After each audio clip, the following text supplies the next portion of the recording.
Vamos a continuar con nuestro programa de falla renal con el doctor Víctor Hugo Arellano. Él es médico adscrito al servicio de nefrología del antiguo Hospital Civil Fray Antonio Alcalde. Y estábamos platicando, nos estaba comentando él que a veces, por ejemplo, los de bajo peso al nacer, pero ya en la niñez, el uso a veces indiscriminado de medicamentos que son para bajar la fiebre o analgésicos, también pueden ser causa de falla renal. Efectivamente, el abuso y no controlado de algunos fármacos, llámese ibuprofeno, nimesulide, ¿sí?, diclofenaco, pueden llegar a afectar gravemente a los pacientes en su función del riñón.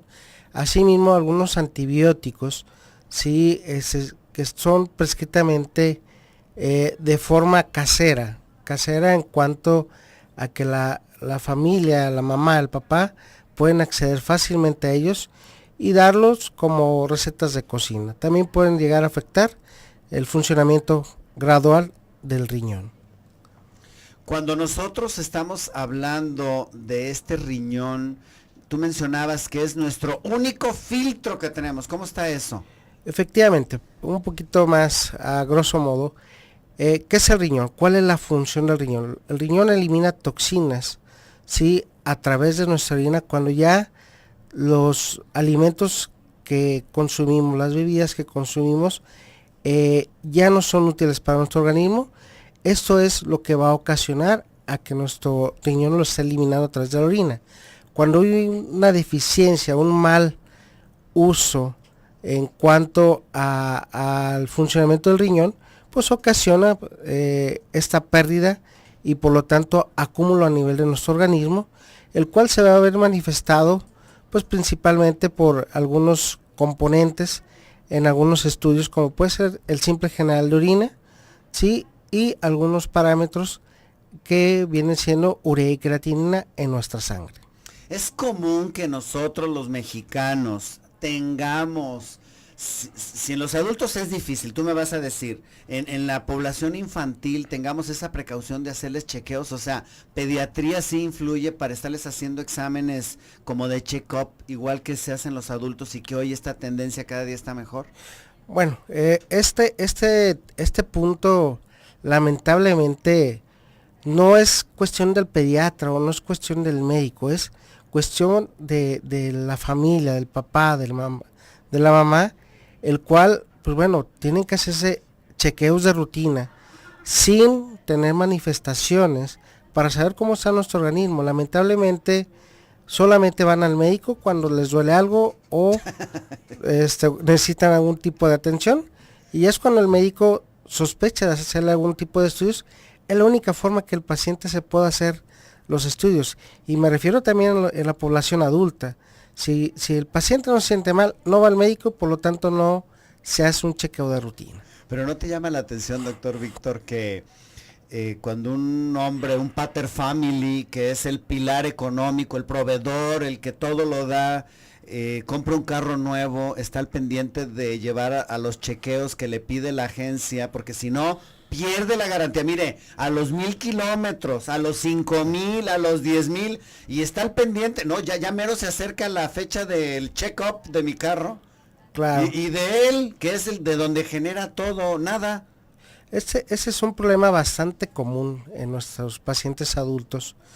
Por ejemplo, nosotros, si llega un paciente ya con un deterioro importante de su función renal, nosotros le mencionamos al paciente, bueno, ya se hizo los estudios, reporta una urea, una creatinina elevadas, la tasa de filtración de su riñón es baja.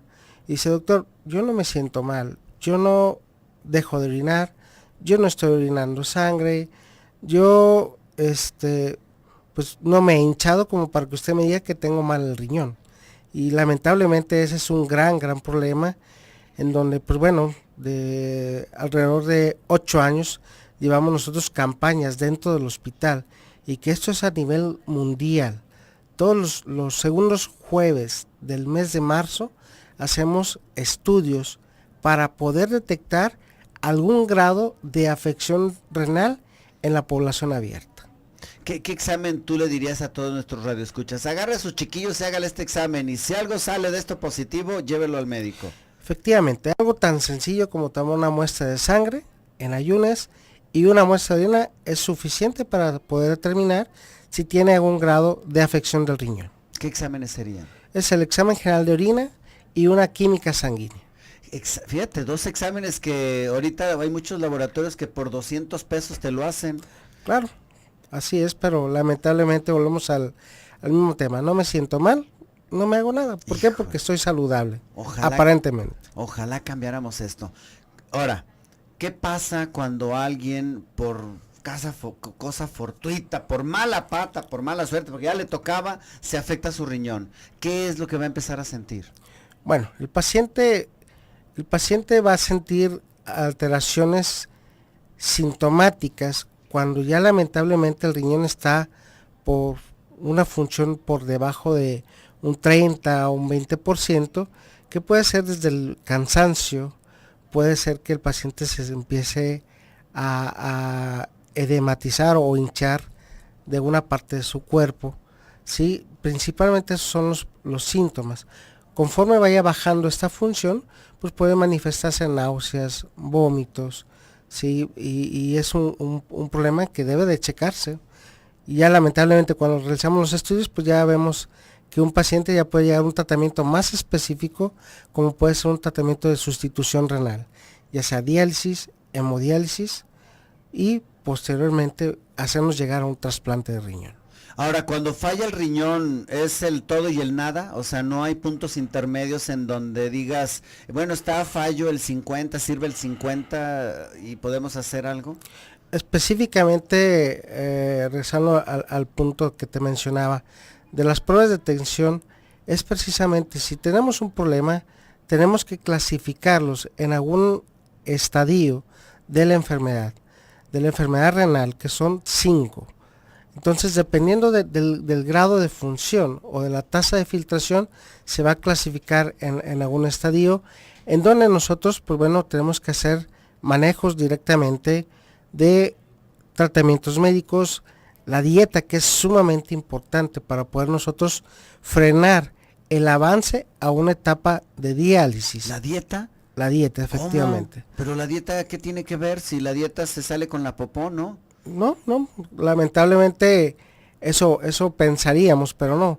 La dieta, pues bueno, tiene que tener algún reajuste a nivel de proteínas, un reajuste a nivel de sodio, que para que la población nos entienda un poquito más es la cantidad de sal que consume a diario en los alimentos.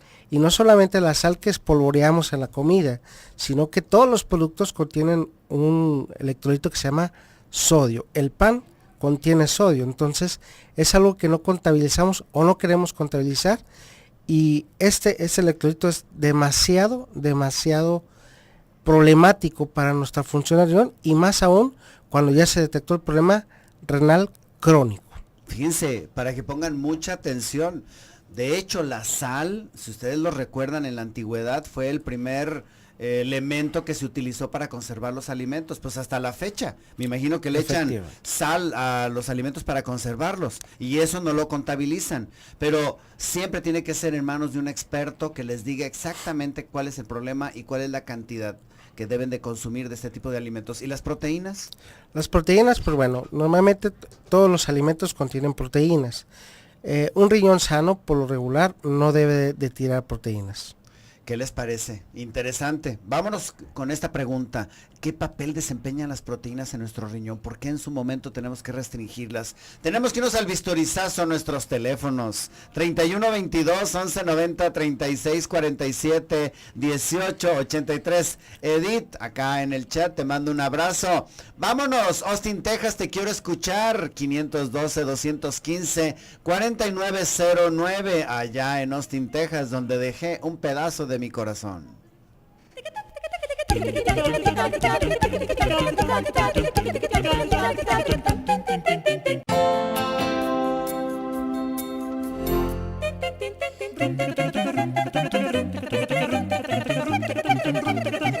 doctor Víctor Hugo Arellano, nefrólogo.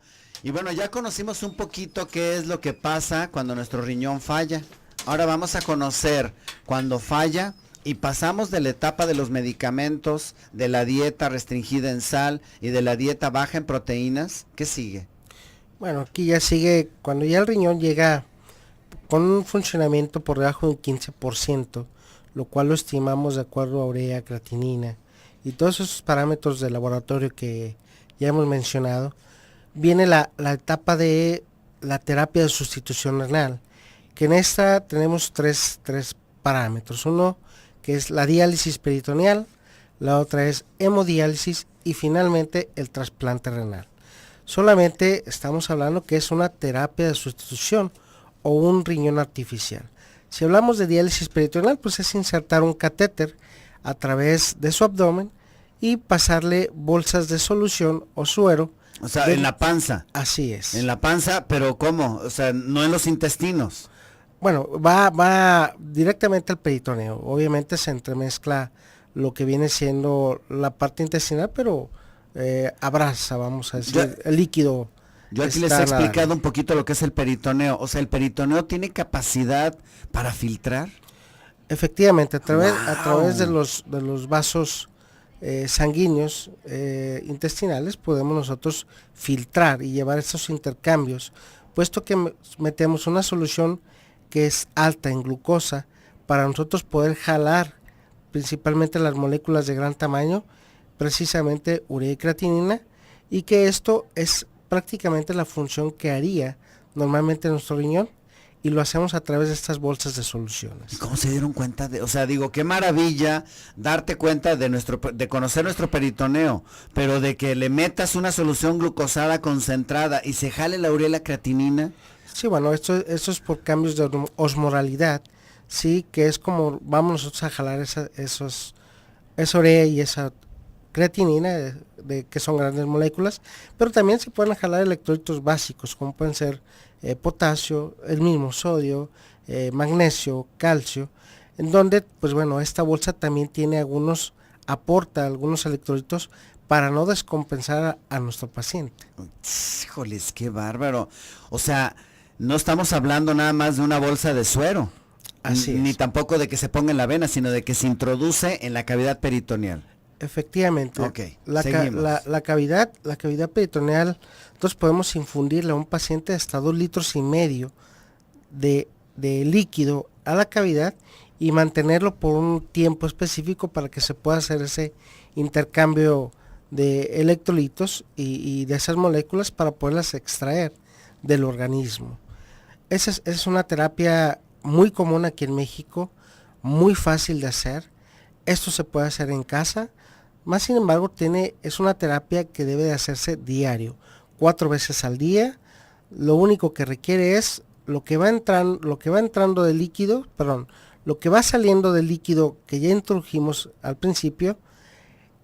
Al momento de salir, ingresamos una bolsa nueva, una bolsa limpia, en donde por otros 3-4 horas vamos a hacer el intercambio para nosotros poder eliminar esto.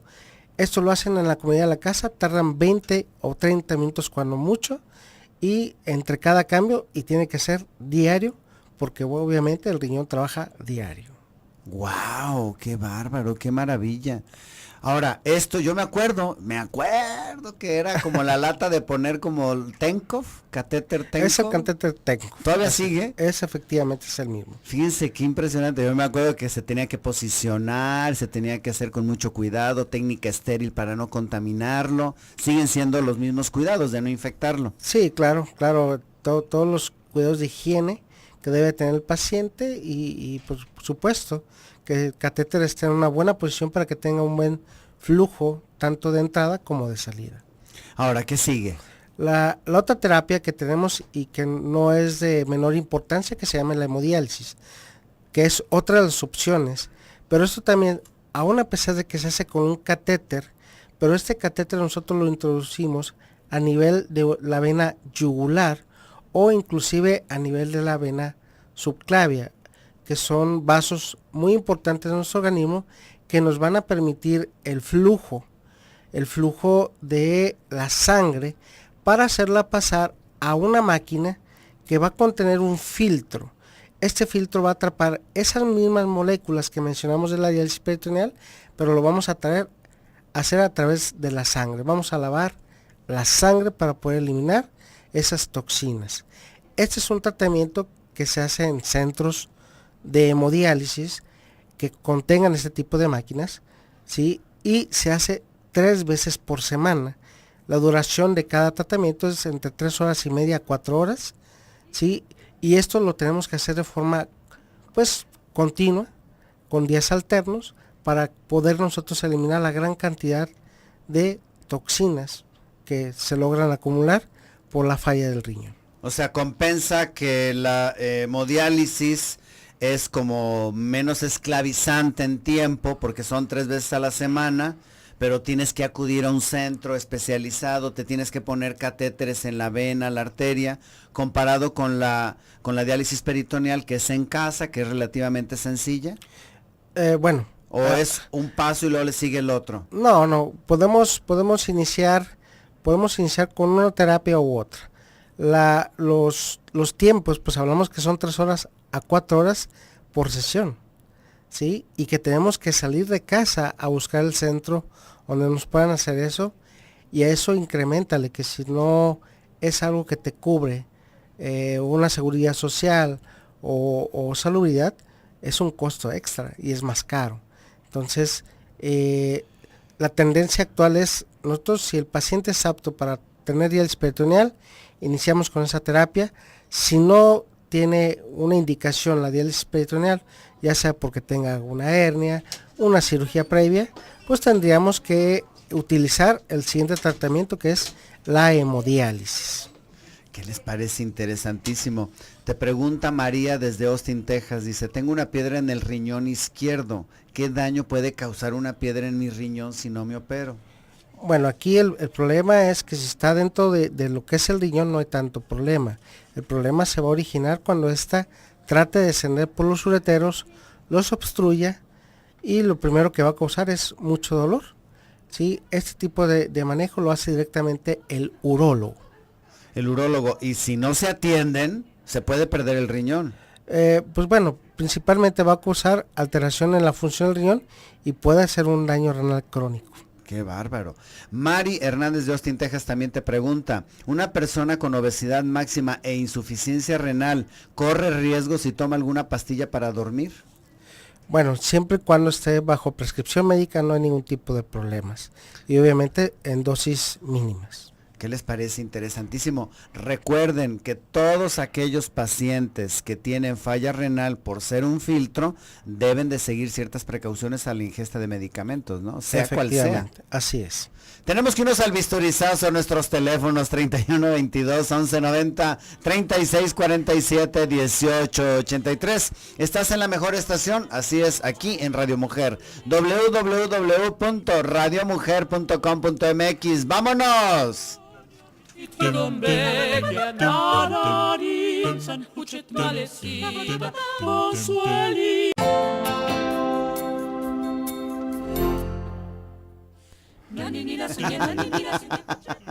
Ya estamos aquí de regreso en su programa Quiero Vivir, en la recta final. Tenemos mucha participación. Aquí hay una pregunta muy interesante.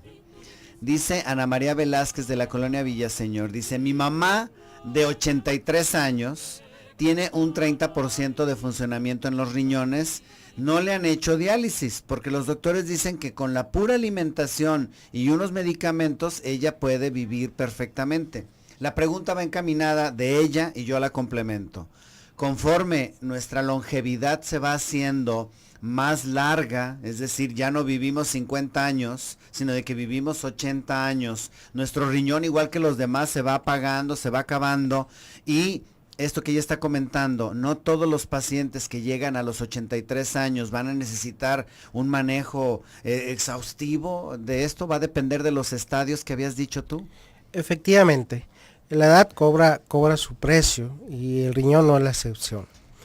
Después de los 60 años, nos dice la bibliografía que cada año que pase posterior a los 60 años puede perder un 1% de la función normal. Si hablamos de funciones normales, podemos hablar que el riñón funciona entre un 80 hasta un 120% de función, porque es un órgano adaptable, es un órgano compensador. Entonces, si hablamos en este caso que es un 30%, pues bueno, invariablemente estamos en un estadio 4, ¿sí? En el cual, pues bueno, no podemos más que ofrecer tratamiento dietético, algunos medicamentos y tratar de retrasar que esa función siga bajando, puesto que si llega esto por debajo de un 15%, pues ya estuviera prácticamente alcanzando la terapia de diálisis o hemodiálisis. Entonces va en funcionamiento. ¿Y cómo le hacen para darse cuenta cuánto trabajan los riñones? Digo, qué interesante todo lo que implica el estudio de nuestro riñón. Y bueno, porque una cosa es que aviente agua y otra cosa es que elimine las toxinas. Efectivamente. Hay fórmulas, pues, fórmulas médicas que nos logran estimar el funcionamiento a través de lo que viene siendo urea y creatinina, ¿sí? Pero también tenemos estudios específicos como recolección de orina 24 horas. Tenemos estudios como pueden ser un gamagrama renal perfusorio, el cual nos dice qué tanto funcionan los riñones. Tenemos pacientes que nacen con un solo riñón, no se dan cuenta y toda su vida funciona perfectamente. Fíjate qué increíble. No, si les digo que nuestro organismo es único. Una pregunta que ya me explicabas en el corte. Carmen Romero de Tlajomulco dice, ¿dónde puedo encontrar las pastillas Traculimus más económica? Y te pregunto, ¿qué medicamento es este? Ese medicamento es un medicamento inmunosupresor que se da para los pacientes trasplantados. Efectivamente es un fármaco costoso. Sí, las posibilidades de conseguirlo más económicos, pues sería que pudieran obtener una especie de seguro social, ISSSTE, para que les pueda cubrir totalmente. De lo contrario, tendría que agregarse algunas fundaciones, ¿sí?, existentes a nivel nacional, en donde puedan conseguir esto. Una de ellas pudiera ser Fundación Mexicana del Riñón, que es el que tiene ahorita una promoción, pero esta fundación está en la Ciudad de México. Le aconsejo que busque a través del internet Fundación Mexicana del Riñón y ahí puede obtener más información. Te hacen una pregunta que esto va emparejado con las personas que se aprovechan de la buena fe de muchas personas que ves en los cruceros, en las plazas, gente cargando una bolsa de orina, y dice Roberto Hernández de Paseos del Sol, ¿por qué hay tantas personas sanas que juegan con esta enfermedad? Veo en cruceros personas que se cuelgan una bolsita y piden dinero. Un día me encontré 4 de ellos en Plaza del Sol hasta Plaza México y les dije que no jueguen con eso y me lamentaron, me la rayaron. Sí, lamentablemente la necesidad orilla a algunas personas a poder hacer esto. Lo otro, pues bueno, sabemos muy bien que algunos tratamientos, inclusive para la insuficiencia renal y llamada hemodiálisis, no en todos los lugares se les puede ofrecer la atención. Entonces estos pacientes tienen que buscar apoyos tanto en el DIF, Cáritas, sí, en los ayuntamientos de sus comunidades, para poder hacer el pago de algunas sesiones de hemodiálisis.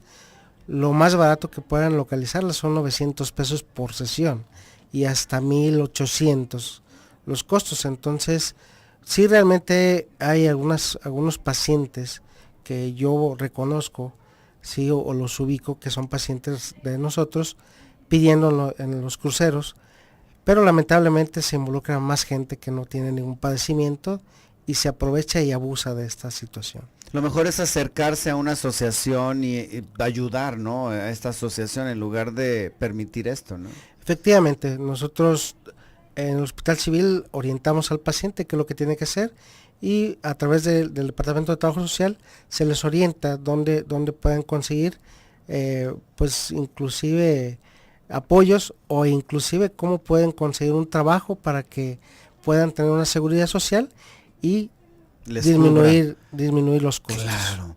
Te pregunta Raúl una pregunta interesante, Paseos del Sol. Gracias, Raúl. Dice, la herbolaria, y yo la ampliaría, la medicina alternativa, que a veces le dan hasta mucha publicidad en el radio, la televisión, los periódicos, dice, sirve cuando hay una falla renal. Y luego viene la segunda pregunta, ¿qué medidas recomienda usted para prevenir un daño renal?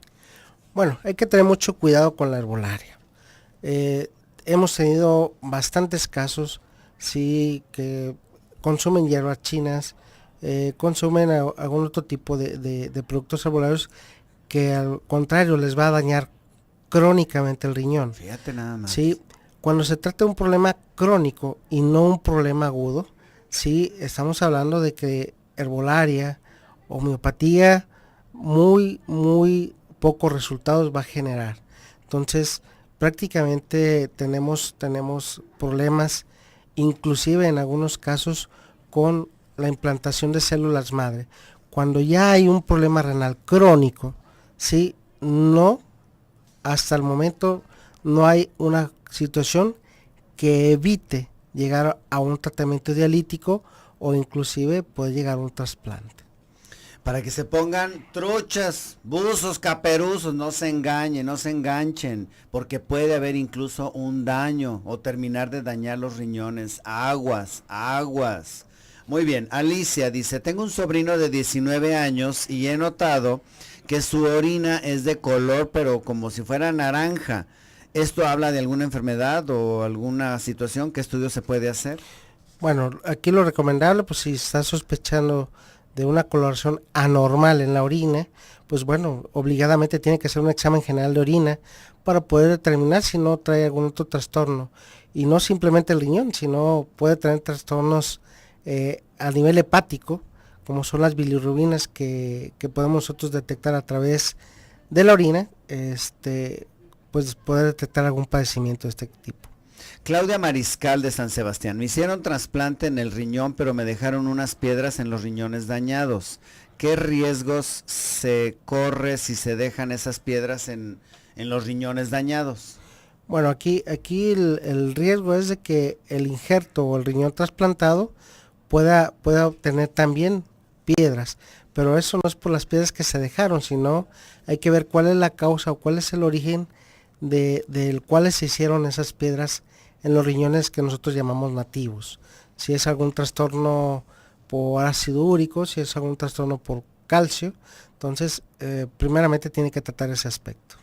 Nos pregunta María Hernández desde Austin, Texas, de 49 años, ¿cuáles son los tratamientos para el hipotiroidismo? No hay tratamientos. Un hipotiroidismo ya detectado tiene que tener un reemplazo hormonal, no hay vuelta de hoja, tiene que tener un reemplazo hormonal y lógicamente si está en etapa, por ejemplo, una enfermedad de Hashimoto, una tiroiditis de Kerbein, tienes que estar sujeto a un tratamiento específico con el médico y estos generalmente quedan como secuela un hipotiroidismo que es muy fácil de controlar a través sencillamente de tomar medicamento de reemplazo. ¿Tienes teléfono particular, consultorio particular, doctor Víctor? Sí, mira, mi teléfono es 129-02510. 129-02510. Sí, estamos aquí en la calle Ontario, 545, en la colonia Providencia. Te agradezco muchísimo el que hayas participado aquí con nosotros. Muchas gracias y saludos a tu auditorio. Gracias, el tiempo corrió muy deprisa, qué bárbaro. Ahí estuvo el buen Toño en los controles, Brendita en el teléfono, César en cámara, la escultural, Grecia en la producción de este programa y un servidor Gilberto aquí en la conducción. Recuerda, si tu médico te prohíbe el café o el chile, no le hagas tanto caso, no hay evidencia científica de que haga daño. Hay sensibilidades alteradas, que es muy diferente. Pero si tu médico no cree en Dios, te pregunto, ¿qué estás haciendo ahí? Cambia de médico. Yo soy Gilberto Priego, nos escuchamos el día de mañana, que Dios te bendiga.